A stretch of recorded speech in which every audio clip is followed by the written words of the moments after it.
You know, I've come to realize in life, you never really want to go to any one side of the extreme. Really, it's always just about maintaining balance.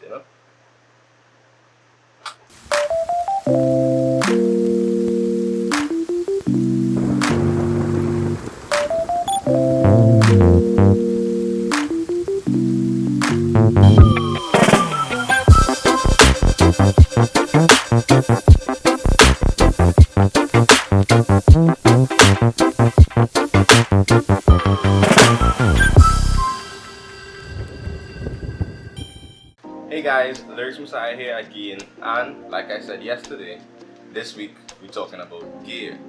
However, what I forgot to mention is that the type of gear we're going to be speaking of is catered to stabilizing your footage, stabilizing your camera. And that is why it was so important that yesterday we looked at the camera, because for the rest of the week, we're just going to be looking at things that stabilize that camera. So today we're going to be looking at the Sutefoto, I assume that's how it's pronounced, S40 handheld stabilizer. Basically, how this works is you mount your camera on top of it, and using these axes, it is going to take away the shake or the motion that you get from moving around while holding your camera. You see, unless the camera is set up on a tripod and it's not moving at all, you're going to get shaky footage.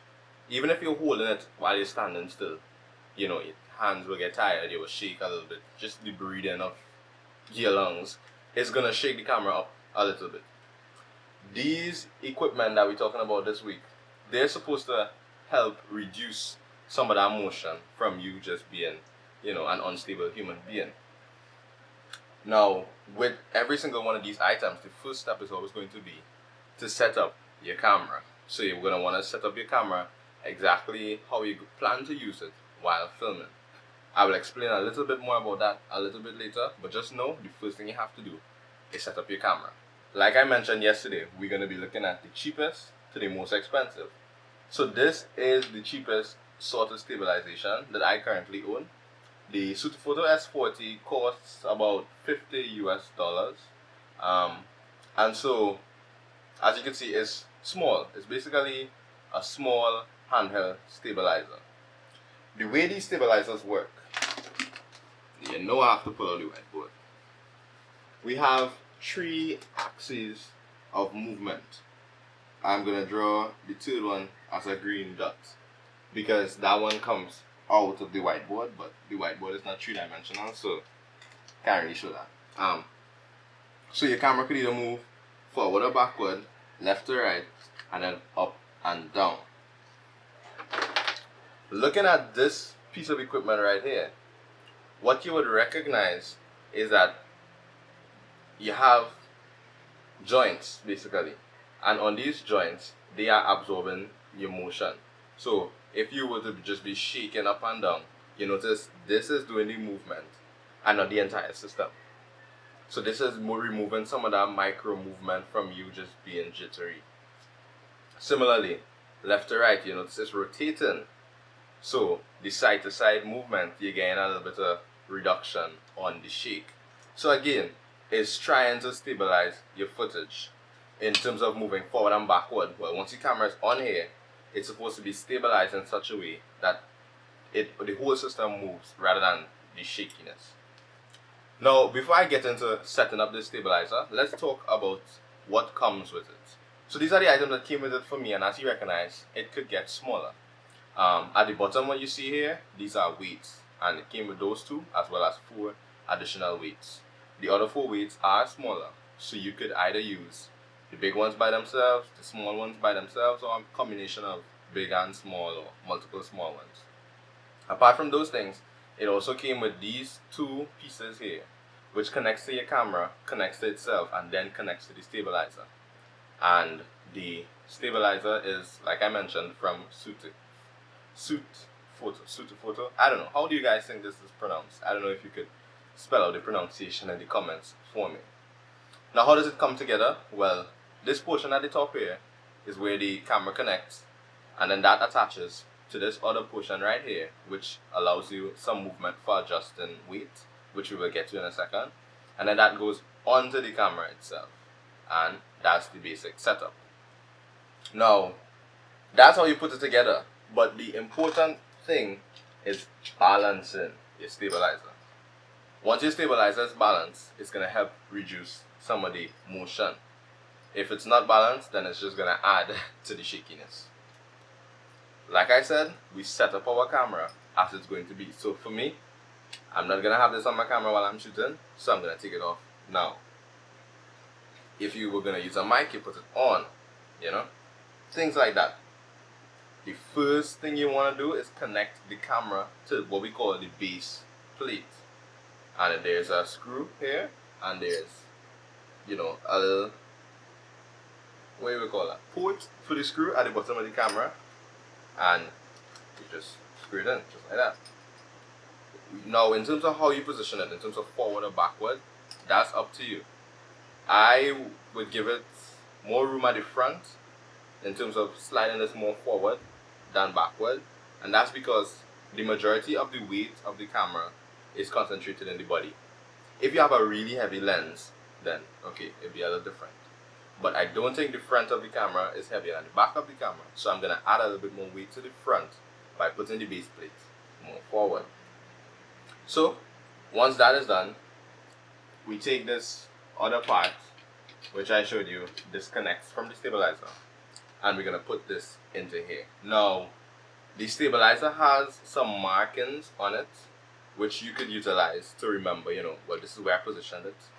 However, you know, I'm not really going to use that, because each time I end up, you know, rebalancing the stabilizer anyway, because my setup is usually never the same, and also this is not the camera I'm going to be using to show you guys the footage. This is just for the example.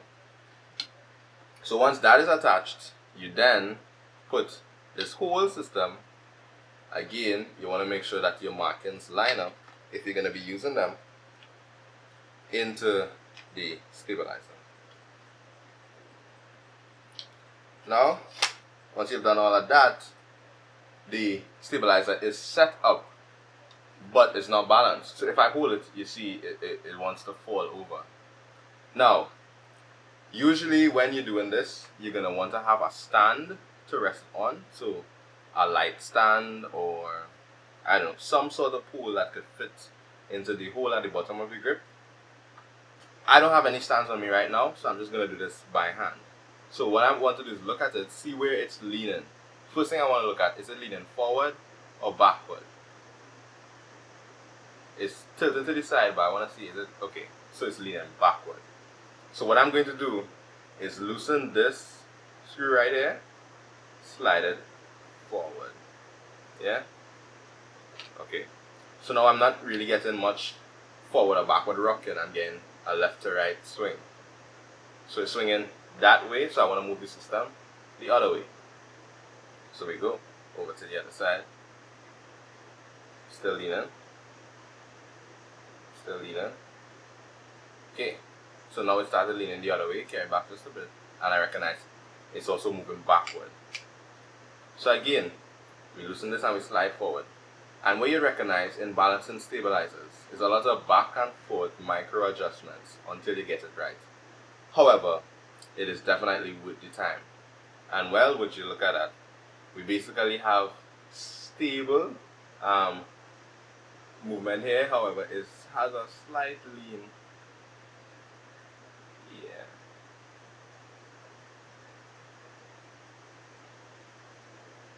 Okay, good. Nice. Make sure that you take the time necessary to set this up. Now, if you're going on a shoot, what you might want to do is balance this at home before you leave, so that when you get there, all you need to adjust is the placement of the camera on top, so back and forth. You don't have to worry about left and right. Once your camera is stabilized on the stabilizer, the next thing you want to look for is how fast does it fall. Now this is too slow, right? This is called a drop test. 1, 2, 3. It's taking 3 seconds to fall. Basically, you want it to be around 2 seconds. How do you adjust that? Well, this base at the bottom of the stabilizer can go longer or shorter. You basically want to make it longer to increase the amount of weight below this axis right here, so this connection, which will make it more bottom heavy. So you see it falls a lot faster. That might actually be too fast. One, yeah, that's a little too fast. Like I said, 2 seconds is about where you want it to be. Let's go again. 1, 2. Okay, that's just about it. Now, you see this movement back and forward. This is how you test whether this is stabilized. If it wasn't, then what you would get is some of it would be lagging, and you would get a kind of rocky kind of finish. No, but that's not what you want. You want the whole thing to move at once. Similarly, you want the whole thing to move as you go. So that's your stabilizer stabilized right there, the Sutefoto S40. My thoughts and opinions on this stabilizer. Well, when I bought it, it's all my budget could have afforded at the time. Knowing what I know now, I probably would not have bought it then, because at that point I really didn't need it. I wasn't shooting, a lot of running around stuff, and I barely ended up using it. However, for a budget, for the price, this is really good, because you get that stabilization that you're looking for. Yeah, you get that nice smooth footage. Now, a bigger stabilizer could handle a heavier camera, and it could also give you better stabilization. However, like I said, for the price, this is definitely a good option.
Okay, so what are some of the negative things about this particular stabilizer?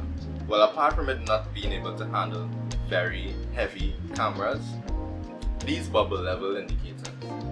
It was a good idea, however it's completely useless, because the bubbles are facing outwards, and you don't stabilize it like this, you stabilize it like this. If somehow they could have placed them to face up, then it would have been a lot more useful. This is not adjustable, so you can't move the position of this. Why would you want to move the position?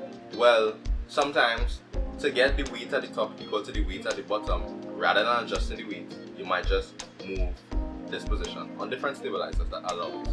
On this one, is not allowed. Another issue that you might run into is the grip. So depending on how you store your stabilizer, if this continues to press down on the grip, it's going to leave a sort of indentation that can be removed. I haven't had that issue to a big extent, just a small dip right here. And then if you have really sweaty palms, well, that's the issue with every single stabilizer, because you will just end up sweating up the thing, and somehow you have to wash this if it starts to smell or whatever. I haven't had that issue yet, but I'm just thinking, that could probably be a problem. So those would be my complaints. It's very few complaints, and most of them aren't necessarily relevant to you if you already know that you have a small setup that this would work for you. So yeah, nothing much else to say. Lyrics Messiah signing off for now, and until next time. That's cool. May the light expose you well.